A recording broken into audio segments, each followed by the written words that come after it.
بسم اللہ الرحمن الرحیم۔ السلام علیکم۔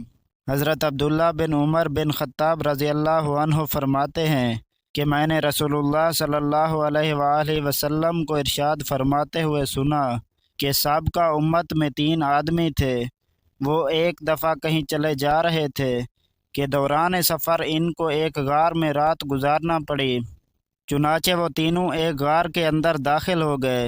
تھوڑی ہی دیر کے بعد پہاڑ سے ایک بڑا پتھر سرکا اور اس نے آ کر غار کا منہ بند کر دیا۔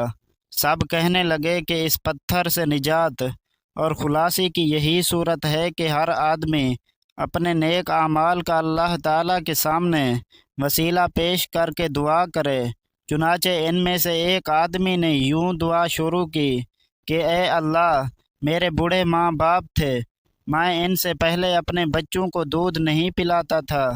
ایک دن میں درختوں کی تلاش میں دور نکل گیا۔ جب شام کو واپس آیا تو وہ دونوں سو چکے تھے۔ میں نے ان کے لیے رات کا دودھ دوہا۔ جب ان کی خدمت میں لے کر حاضر ہوا تو وہ سوئے ہوئے تھے۔ میں نے ان کو جگانا پسند نہیں کیا اور مجھے یہ بات بھی اچھی نہ لگی کہ ان سے پہلے اپنے بچوں کو دودھ پلاؤں۔ چنانچہ میں اسی حالت میں کہ دودھ کا پیالہ میرے ہاتھ میں تھا اور ان کے بیدار ہونے کا انتظار کرتا رہا، یہاں تک کہ ساری رات گزر گئی اور بچے میرے قدموں میں بل بلاتے رہے۔ پھر وہ بیدار ہوئے تو انہوں نے دودھ نوش کیا۔ اے اللہ، اگر میں نے یہ کام تیری رضا جوئی کے لیے کیا تھا تو اس پتھر کی وجہ سے جس پریشانی میں ہم مبتلا ہیں اس کو دور کر دے۔ چنانچہ وہ پتھر تھوڑا سا ہٹ گیا کہ اب بھی اس سے نکلنا مشکل تھا۔ پھر دوسرے آدمی نے یوں دعا کی کہ اے اللہ، میری ایک چچا زاد بہن تھی، وہ مجھے بہت پسند تھی۔ ایک روایت میں یہ الفاظ ہیں کہ میں اس سے اس قدر محبت کرتا تھا جس قدر کوئی مرد عورت سے محبت کرتا ہو، بلکہ اس سے بھی زیادہ۔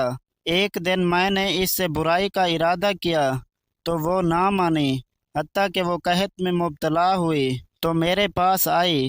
میں نے اس کو 120 دینار اس شرط پر دیے کہ وہ مجھے برائی کا موقع دے گی۔ وہ تیار ہو گئی، یہاں تک کہ جب میں نے اس پر قابو پا لیا۔ ایک روایت میں ہے کہ جب میں اس کی 2 ٹانگوں کے درمیان مباشرت کے لیے بیٹھ گیا تو وہ کہنے لگی کہ خدا سے ڈرو، جائز طریقہ ہی سے پردہ بکارت زائل کرو۔ پس میں اس سے دور ہو گیا، حالانکہ وہ مجھے بہت زیادہ محبوب تھی۔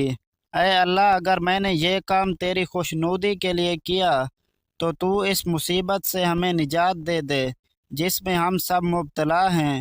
چنانچہ وہ پتھر تھوڑا سا مزید اپنی جگہ سے ہٹ گیا کہ ابھی اس سے نکلنا مشکل تھا۔ پھر تیسرے آدمی نے دعا کی کہ اے اللہ، میں نے چند مزدور اجرت پر رکھے تھے، ایک آدمی کے سوا سب کی مزدوری میں نے ادا کر دی۔ وہ آدمی جس کی مزدوری میں نے ادا نہیں کی تھی وہ اپنی مزدوری چھوڑ کر چلا گیا تھا۔ میں نے اس کی اجرت کو بڑھایا یہاں تک کہ اس سے اموال کثیرہ ہو گئے۔ پھر ایک عرصہ کے بعد وہ آیا اور اس نے کہا کہ اے اللہ کے بندے، میری اجرت مجھے دے دو۔ میں نے کہا کہ یہ اونٹ، گائے، بکریاں اور غلام وغیرہ جو تجھے نظر آ رہے ہیں یہ سب تیری ہی اجرت ہے۔ اس نے کہا کہ اے اللہ کے بندے، میرے ساتھ مزاح نہ کرو۔ میں نے کہا کہ میں تیرے ساتھ مزاح نہیں کر رہا ہوں۔ چنانچہ اس نے وہ سارا مال لے لیا اور سارے جانور ہانک کر لے گیا، کوئی چیز نہیں چھوڑی۔ اے اللہ، اگر میں نے یہ کام تیری رضا حاصل کرنے کے لیے کیا تھا تو ہمیں اس مصیبت سے چھٹکارا عطا فرما دے جس میں ہم سبھی مبتلا ہیں۔ چنانچہ وہ پتھر دور ہو گیا اور وہ تینوں اس غار سے نکل کر آگے کو روانہ ہو گئے۔